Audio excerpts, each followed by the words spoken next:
There was a bombshell piece of news from David Ornstein last night which threatened to derail all the positivity ahead of Newcastle United's biggest transfer window in years. In this video we'll discuss that and also look at possible options as a result of that said bad news. It's NUFC Transfer Daily and let's get into it.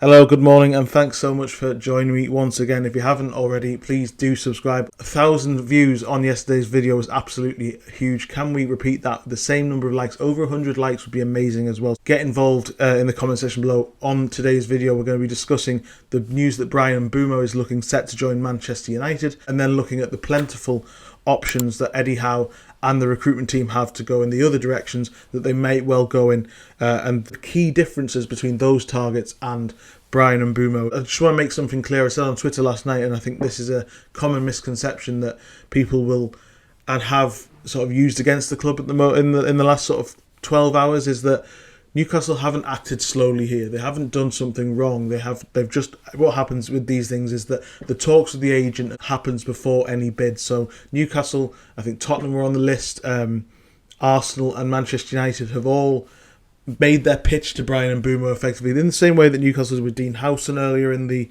season before he went to Real Madrid, and in the same way that they did with Michael Olise as well last summer.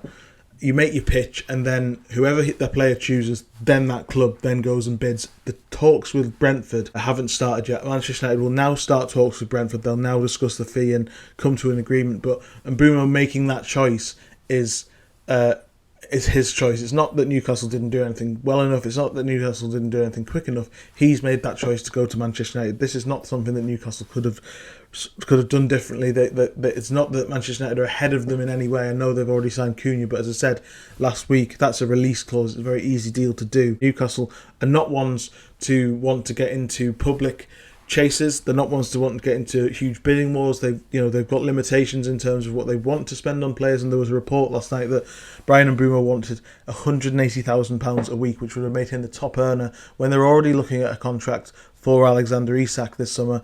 They've already got top earners. They've already got a soft salary cap, which they may look to break. But is Mbeumo the right player to do that with? I thought, and I've said this, I'm not going to go back on what I've said, I thought he was the perfect player for Newcastle. 28 goal contributions last season. He would have slotted in on the right-hand side perfectly. He's the sort of ready-to-go-now player as well. But that's what Manchester United need a little bit more than maybe Newcastle. Newcastle have actually found better deals and found more success in their transfers with players that are often from abroad. Nani, Isak, and Botman and Bruno being great examples, and also players who they don't publicly court, and it's easier to do that with players abroad. There was a question in the Q&A session that I had a couple of weeks ago, was why is that all the links are domestic targets? Is because they're the easiest ones to chase, the ones that it's really difficult to verify interest in players from abroad because those clubs just don't have the same level of coverage. And if you remember with Tonali, that came out of the blue. Isak certainly came out of the blue as well.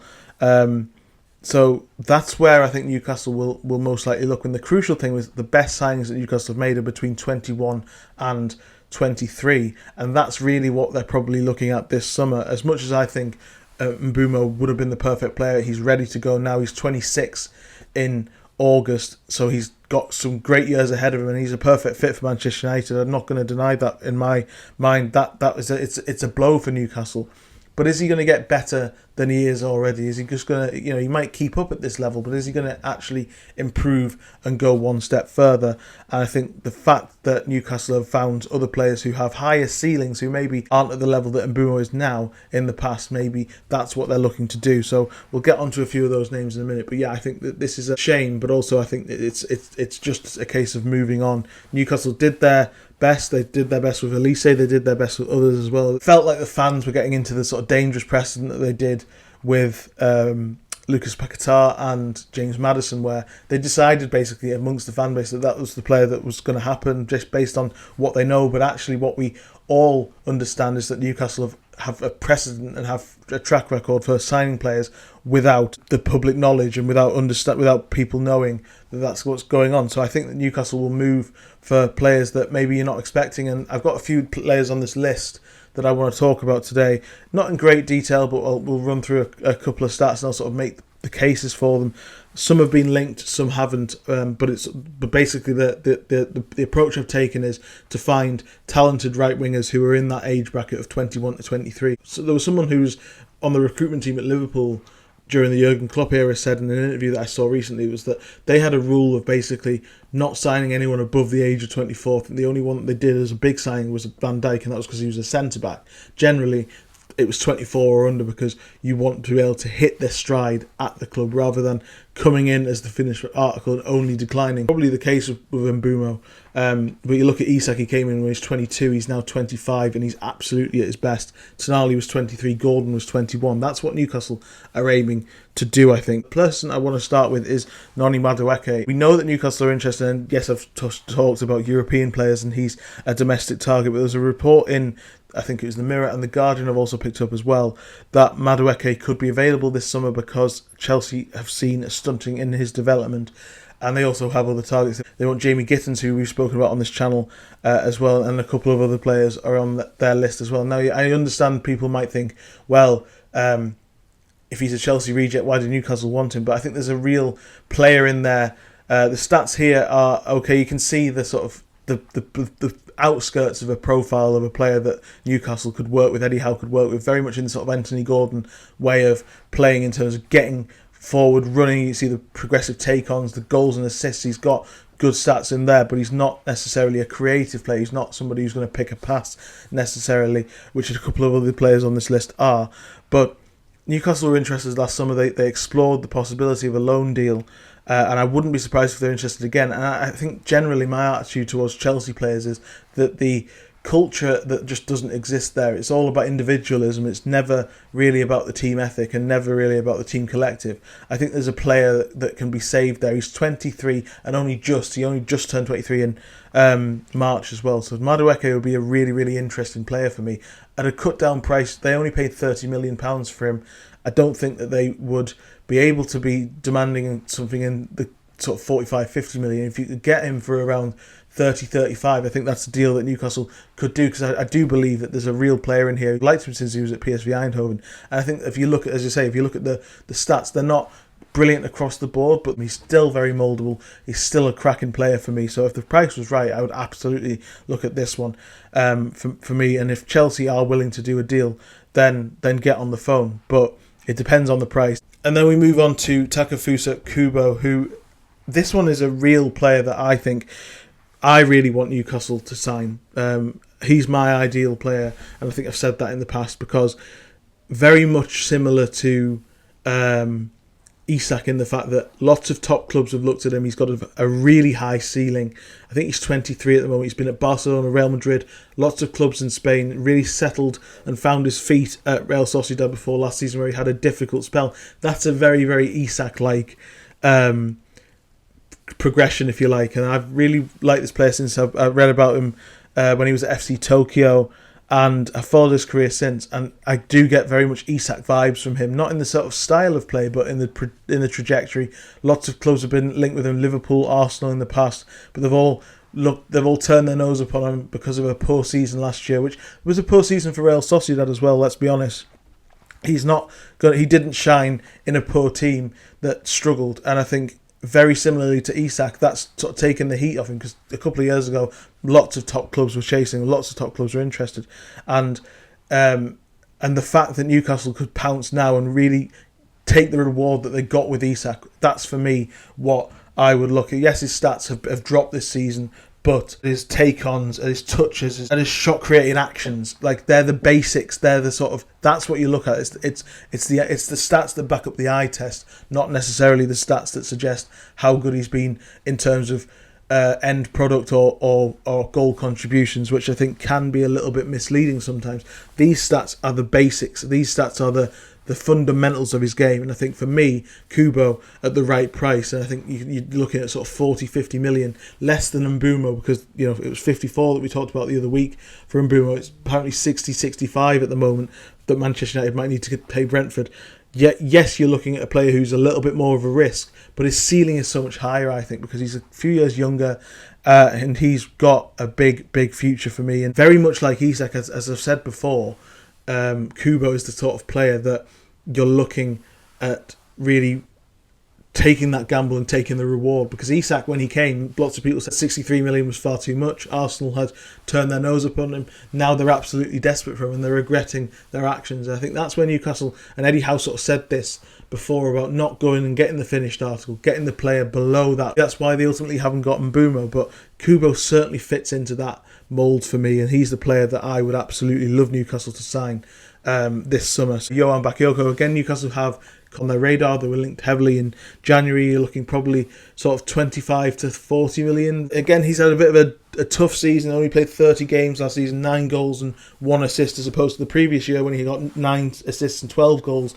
So maybe now's the time again to strike on a player that's got lots of quality. Again, you see the sort of the difference maybe between him and Madueke is that his game is more spread. He passes attempt, but also successful take-ons, again, in the 94th percentile there. So for me, Bakayoko would be certainly a player that I'd look at. Again, 21-22, really, really mouldable player, a superb option for Newcastle this summer, who, yes, again, the running theme with these players is that none of them have outstanding stats. None of them are ready to go in the way that Mbeumo is, but I think that ceilings are much higher. There's lots of people in Belgium who think that Bakayoko can become a superstar. He's on the record saying he wants to win the Ballon d'Or. That's the sort of level that he sees himself at. And PSV has been a great breeding ground for that type of player. You look at Cody Gakpo as well, who's come to Liverpool and done really well. So I think that Newcastle should look at this deal similarly to Madueke. You might be able to get him at a lower price point than maybe Kubo or certainly Mbeumo. That's one I would definitely look at, because again, the progression of his game across the board. Yes, it's only Dutch football, but Newcastle have that record of being able to take these opportunities, and I think this one's a really, really interesting one. Yeremy Pino, 22 years old, 14 Spain caps, I think 3 goals, Villarreal this season. Had a decent campaign in the 89th percentile for non-penalty goals. Successful take-ons, 89th percentile. So again, a good balance between creative and ability to find other and link up with other teammates, as opposed to Madueke, who's very direct, but also still has that directness, that skill.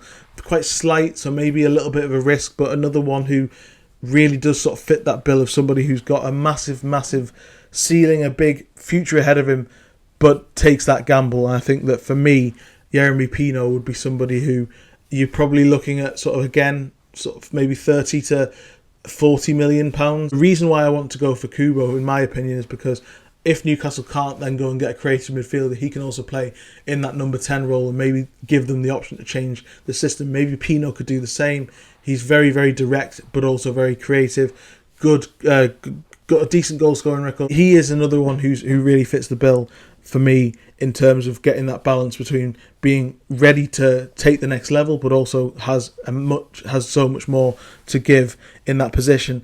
And the other one as well, I didn't have on my list this morning until I looked on Twitter and saw that his contract's up at the end of December, and he could be available for a cut down deal before that or free. Is Rooney Bargie from FC Copenhagen, Swedish, Kuwait-born right midfielder, 19 years old, just come back from a cruciate knee ligament injury, which is a huge blow for him, and it's sort of stunted his development. But I know quite a lot about him because I've spoken to people around him. I did a piece for BBC Sport website, which I'll link in the description below.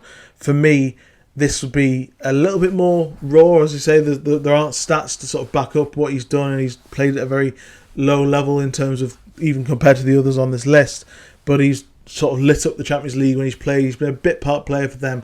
But for me, the risk and reward here is what's crucial. The fact that you could go and get him for a very nominal fee and really get the reward from that in 3-4 years time, I would look at maybe getting Bargie in as well as another of these players. I'm not sure he's quite ready to hit the ground running, especially after this injury, but his ceiling is so high. And again, that's the theme that Newcastle have with their transfers this summer and previously, is that they haven't signed players who are ready to go and have great stats and match someone like Mbeumo, but all of these players on the list, for me, have a higher ceiling than Mbeumo. Mbeumo's reached a level now, and this is someone pointed out to me yesterday, it was his only season scoring 10 plus Premier League goals, so it's not like he's doing this consistently. This is the time for him to get that move, but for me, it's about finding the next player who's got a higher ceiling, and all these players, particularly Kubo, Bargie and Pino, for me, have a huge ceiling, and I would definitely consider a couple of those players. Thanks so much for joining me on today's video. Like, share and subscribe. There has been a report from the Mail on interest in a new CEO and progression on that. We'll cover that in tomorrow's video alongside normal other transfer rumours. But I just wanted to maybe calm the nerves a little bit with a look at some other options and discussing why maybe, as much as I really wanted Mbeumo and other people really wanted Mbeumo as well, he wasn't maybe the man that Newcastle wanted, and maybe one or two on this list are. Thanks so much, and I'll see you next time. Cheers.